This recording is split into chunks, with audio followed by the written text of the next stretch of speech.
আসসালামু আলাইকুম। সবাইকে স্বাগত জানাচ্ছি আমি নাইম ফাথম মুবিন। শুরুতে সংবাদ শিরোনাম। বাংলাদেশের সর্বশেষ গুরুত্বপূর্ণ আপডেট সংবাদে আপনাকে স্বাগত। শুরুতেই সংবাদ শিরোনাম, এরপর বিস্তারিত। শুরুতেই জানিয়ে দিব, বগুড়ার সেই 2 ইউনিয়নের নাম পরিবর্তনের নির্দেশ প্রধানমন্ত্রীর। প্রতিমন্ত্রীর 2 ছেলের নামের সঙ্গে মিল রেখে নামকরণ করা বগুড়ার দিগন্ত ও সীমান্ত ইউনিয়নের নাম পরিবর্তনের নির্দেশ দিয়েছেন প্রধানমন্ত্রী তারেক রহমান। আজ সন্ধ্যায় বগুড়া জেলা প্রশাসক মোহাম্মদ তৌফিকুর রহমান গণমাধ্যমকে বিষয়টি নিশ্চিত করেছেন। এরপর জানিয়ে দিব, ভারতীয় আধিপত্যবাদের বিরুদ্ধে ঢাকায় আজাদ পার্টির মশাল মিছিল। ভারতের ধারাবাহিক বাংলাদেশ বিরোধী কর্মকাণ্ড, সীমান্তে নিরীহ বাংলাদেশি নাগরিক হত্যা, নিয়মিত পুষিনের চেষ্টায় শহীদ শরীফ ওসমান হাদি হত্যাকাণ্ডের সঙ্গে জড়িত ব্যক্তিদের আশ্রয় প্রস্তাব প্রদান এবং বাংলাদেশ অভ্যন্তরীণ বিষয়ে প্রকাশ্য হস্তক্ষেপের প্রতিবাদে বাংলাদেশ আজাদ পার্টির উদ্যোগে শুক্রবার রাজধানীতে একটি শান্তিপূর্ণ মশাল মিছিল অনুষ্ঠিত হয়েছে। এদিকে 23 জুন ঢাকা জুড়ে অস্থিরতা তৈরির আওয়ামী লীগ পরিকল্পনা। ছাত্র জনতার রক্তক্ষয়ী ঐতিহাসিক গণ অভ্যুত্থানে ক্ষমতাচ্যুত এবং পরবর্তীতে রাষ্ট্রীয়ভাবে কার্যক্রম নিষিদ্ধ আওয়ামী লীগ আসন্ন তাদের 23 জুন প্রাতিষ্ঠানিক বার্ষিকী কেন্দ্র করে দেশজুড়ে এক ধরনের অস্থিরতা ও নাশকতা সৃষ্টির পরিকল্পনা করছে। মাঠ পর্যায়ে হটকারী কর্মকাণ্ডের মাধ্যমে জনমতে আতঙ্ক সৃষ্টি হয়েছে। এরপর জানিয়ে দিব, আগামী 6 মাসের মধ্যে চালু হবে 5 বিশেষায়িত শিশু হাসপাতাল। আগামী 6 মাসের মধ্যে খুলনা, বরিশাল, রংপুর ও রাজশাহী বিভাগে এবং খুলনা জেলার একটি করে 200 শয্যা বিশিষ্ট বিশেষায়িত শিশু হাসপাতাল চালু করতে যাচ্ছে সরকার। এর মধ্যে বরিশাল ও খুলনা বিভাগের হাসপাতাল 2টি আগস্টের প্রথম দিকে চালুর সব প্রয়োজনীয় প্রস্তুত রয়েছে। এবং সর্বশেষ জানিয়ে দিব, কলকাতা বিমানবন্দরের তৃণমূল বিজেপি সমর্থকদের সংঘর্ষ। তৃণমূল বিজেপি কর্মী সমর্থকদের মধ্যে সংঘর্ষকে ঘিরে কলকাতা বিমানবন্দরের বাইরে ধুমমার পরিস্থিতি সৃষ্টি হয়েছে। আজ তৃণমূল কংগ্রেস টিএমসি নেতা অভিষেক বন্দ্যোপাধ্যায় দিল্লি থেকে বিমানবন্দরে কলকাতা ফেরার ঘটনাকে কেন্দ্র করে তৈরি হয় এমন পরিস্থিতি। জানা যায়, দিল্লিতে লোকসভার স্পিকার ওম বিড়লার সঙ্গে বৈঠক শেষে কলকাতা বিমানবন্দরে পৌঁছানোর কিছুক্ষণের আগেই সেখানে তৃণমূল ও ভারতীয় জনতা পার্টি বিজেপি কর্মসমর্থকদের মধ্যে সংঘর্ষের ঘটনা ঘটে। প্রিয় দর্শক, এতক্ষণ শুনছিলেন সংবাদ শিরোনাম, এরপর বিস্তারিত। তবে তার আগে বন্ধু জানিয়ে দিন আপনি কোন স্থান থেকে আমাদের সংবাদটি দেখছেন এবং শুনছেন। জানিয়ে দিন এই সংবাদ সম্পর্কে আপনার মূল্যবান মতামত। আর বন্ধু, আপনি যদি আমাদের চ্যানেলে নতুন হয়ে থাকেন তাহলে ভিডিওটি দেখতে দেখতে চ্যানেলটি সাবস্ক্রাইব করে রাখুন, যাতে করে আমাদের পরবর্তী সংবাদগুলো সবার আগে আপনার কাছে পৌঁছে যায়। এবারে বিস্তারিত। বগুড়ার সেই 2 ইউনিয়নের নাম পরিবর্তনের নির্দেশ প্রধানমন্ত্রীর। প্রতিমন্ত্রীর 2 ছেলের নামের সঙ্গে মিল রেখে নামকরণ করা বগুড়ার দিগন্ত ও সীমান্ত ইউনিয়নের নাম পরিবর্তনের নির্দেশ দিয়েছেন প্রধানমন্ত্রী তারেক রহমান। আজ বগুড়ায় জেলা প্রশাসক মোহাম্মদ তৌফিকুর রহমান গণমাধ্যমকে বিষয়টি নিশ্চিত করেছেন। ডিসি তৌফিকুর রহমান জানান, স্থানীয় সরকার প্রতিমন্ত্রী মীর শাহে আলমের 2 ছেলের নামের সঙ্গে মিল রেখে নামকরণ করা বগুড়া সীমান্ত ও দিগন্ত ইউনিয়নের নাম পরিবর্তনের প্রক্রিয়া শুরু করতে প্রধানমন্ত্রী তাকে মৌখিকভাবে নির্দেশ দিয়েছেন। তবে এ সংক্রান্ত কোনো লিখিত নির্দেশনা এখনো জেলা প্রশাসনের কাছে পৌঁছানো বলে জানান তিনি। এর আগে গত 11 জুন বগুড়া জেলা প্রশাসকের সই করা এক প্রজ্ঞাপনে শিবগঞ্জ ও নবগঠিত মোকামতলা উপজেলার প্রশাসনিক কাঠামো পুনর্গঠনের কথা জানান। পাশাপাশি 4টি নতুন ইউনিয়ন গঠন করা হয়। এর মধ্যে শিবগঞ্জ উপজেলা নতুন ইউনিয়নের নাম দেয়া হয় মীরবাড়ি। এছাড়া নবগঠিত মোকামতলা উপজেলায় গঠিত 3টি ইউনিয়নের নাম রাখা হয় সীমান্ত, দিগন্ত ও স্বর্ণগ্রাম। তবে ইউনিয়নগুলোর মধ্যে মীরবাড়ি, সীমান্ত ও দিগন্ত নামকে ঘিরে বিভিন্ন মহলে বিতর্ক তৈরি হয়। অভিযোগ ওঠে, স্থানীয় সরকার প্রতিমন্ত্রী মীর শাহ আলমের পৈতৃক বাড়ির নাম মীরবাড়ি অনুসারে শিবগঞ্জ উপজেলার নতুন ইউনিয়নের নামকরণ করা হয়েছে। এছাড়া প্রতিমন্ত্রীর বড় ছেলে মীর শাকরুল আলম সীমান্ত ও ও ছোট ছেলে মীর সাকলাইন আলম দিগন্তর নামের সঙ্গে মিল রেখে মোকামতলা উপজেলা সীমান্ত ও দিগন্ত ইউনিয়নের নামকরণ করা হয়েছে। জেলা প্রশাসক তৌফিকুর রহমান জানান, নতুন নাম নির্ধারণের ক্ষেত্রে স্থানীয় জনগণের মতামত নেওয়ার পাশাপাশি এলাকার ইতিহাস, ঐতিহ্য এবং ভৌগোলিক পরিচিতিকে গুরুত্ব দেওয়া হবে। এজন্য আবারও গণশুনানির আয়োজন করা হবে। পরবর্তীতে নতুন নাম চূড়ান্ত হওয়ার পর প্রচলিত বিধি অনুসরণ করেন তা গেজেট আকারে প্রকাশ করা হবে বলে জানিয়েছেন তিনি।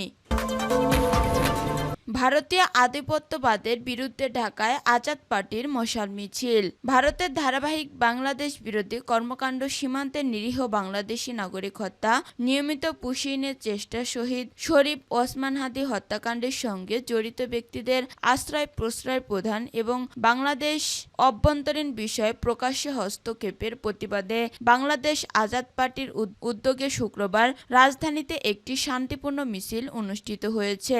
সন্ধ্যা 7:30 মহাখালীর রওনা কনভেনশন হলের সামনে থেকে শুরু হওয়া মিছিলটি ফেলানী অ্যাভিনিউ হয়ে ভারতীয় দূতাবাস অভিমুখে অগ্রসর হয়। মিছিলে দলটির কেন্দ্রীয় নেতৃবৃন্দ, বিভিন্ন রাজনৈতিক, সামাজিক ও পেশাজীবী সংগঠনের প্রতিনিধি সহ বিপুল সংখ্যক দেশপ্রেমিক নাগরিক অংশগ্রহণ করেন। সমাবেশে বক্তব্য রাখেন হাসিনুর রহমান, বীর প্রতীক সভাপতি, বাংলাদেশ আজাদ পার্টি, কর্নেল অবসরপ্রাপ্ত আলী আহমেদ বীর বিক্রম, সভাপতি এলডিপি, রাশেদ প্রধান মুখপাত্র ও কেন্দ্রীয় নেতা JAGPA, major Akhtaruzzaman, barrister Shahriar Kabir, AP Zobayer DUCSU.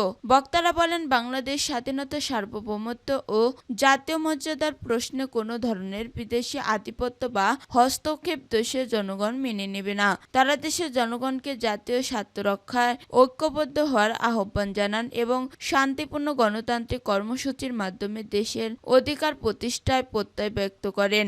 বক্তারা আরো বলেন, ভারতীয় আধিপত্যবাদের কবর রচনা করব আমরা। স্বাধীন, সার্বভৌমত্ব ও মর্যাদাপূর্ণ বাংলাদেশ প্রতিষ্ঠার সংগ্রাম অব্যাহত থাকবে। এ সময় বাংলাদেশ আজাদ পার্টির ঘোষিত 11 দফা দাবি বাস্তবায়নের প্রয়োজনীয়তার উপর গুরুত্ব আরোপ করা হয় এবং দেশপ্রেমিক সকল নাগরিককে ভবিষ্যতের কর্মসূচিতে সক্রিয়ভাবে অংশগ্রহণের আহ্বান জানানো হয়। 23 জুন ঢাকাসহ দেশজুড়ে অস্থিরতা তৈরির পরিকল্পনা আওয়ামী লীগের। ছাত্র জনতার রক্তক্ষয়ী ঐতিহাসিক গণ অভ্যুত্থানের ক্ষমতাচ্যুত এবং পরবর্তীতে রাষ্ট্রীয়ভাবে কার্যক্রম নিষিদ্ধ আওয়ামী লীগ আসন্ন তাদের 23 জুনের প্রতিষ্ঠা বার্ষিকীকে কেন্দ্র করে দেশজুড়ে এক ধরনের অস্থিরতা ও নাশকতা সৃষ্টির পরিকল্পনা করেছে। মাঠ পর্যায়ে হঠকারী কর্মকাণ্ডের মাধ্যমে জনমত সৃষ্টি হয়েছে। ঝাটিকা মিছিল ও ককটেল বিস্ফোরণের মতো বেআইনি পন্থায় রাষ্ট্রকে অস্থিতিশীল করার আওয়ামী লীগ নীল নকশার তথ্য পেয়েছে গোয়েন্দা সংস্থাগুলো। ইতিমধ্যে রাজধানী ঢাকা সহ দেশের কয়েকটি স্থানে চোরাগোপ্তা ককটেল বিস্ফোরণের ঘটনা ঘটেছে, যা মূলত 23 জুনের মূল নাশকতার মহড়া বা টেইলার বলে জানাচ্ছে নিরাপত্তা সংস্থা সংশ্লিষ্টরা। একই সময়ে নতুন উস্কানি হিসেবে যুক্ত হয়েছে গাইবান্ধার পলাশবাড়ীতে রাম মন্দির ইস্যুর মতো আশঙ্কা এজেন্ডা। এই ধর্মীয় সেন্টিমেন্টকে ঢাল হিসেবে ব্যবহার করে পানি ঘোলা করার অপচেষ্টা চলছে বলে জানান রয়েছে।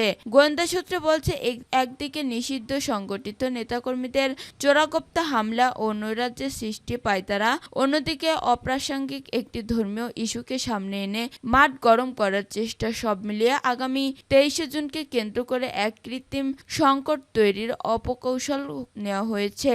প্রাপ্ত তথ্য অনুযায়ী আগামী 23 জুনকে কেন্দ্র করে ঢাকা, সাভার ও চট্টগ্রাম সহ দেশের বিভিন্ন গুরুত্বপূর্ণ পয়েন্টে চোরাগোপ্তা মিছিল এবং হামলার ছক এঁকেছেন আওয়ামী লীগ। গোয়েন্দা সূত্র বলছে, জননিরাপত্তা বিঘ্নিত করতে তারা ককটেল বিস্ফোরণ ও গাড়ি ভাঙচুরের মতো হঠকারী পথ বেছে নিতে পারে। অন্যদিকে পুলিশ সদর দপ্তরের কনভেনশনাল শাখার এক চিঠিতে সতর্ক করা হয়েছে যে 23 জুন কার্যক্রম নিষিদ্ধ হয় এই সংগঠনটির সদস্যরা দেশের বিভিন্ন জেলায় তাদের দলীয় কার্যালয়ে পতাকা উত্তোলন এবং ব্যানারসহ রাজপথে প্রকাশ্যে মিছিল করতে পারে। আগামী 6 মাসের মধ্যে চালু হবে 5 বিশেষায়িত শিশু হাসপাতাল। আগামী 6 মাসের মধ্যে খুলনা, বরিশাল, রংপুর, রাজশাহী বিভাগে এবং খুলনা জেলায় একটি করে 200 শয্যা বিশিষ্ট বিশেষায়িত শিশু হসপিটাল চালু করতে যাচ্ছে সরকার। এর মধ্যে বরিশাল ও খুলনা বিভাগের হাসপাতালে 2টি আগস্টের প্রথম দিকে চালুর সব প্রয়োজনীয় প্রস্তুত চলছে।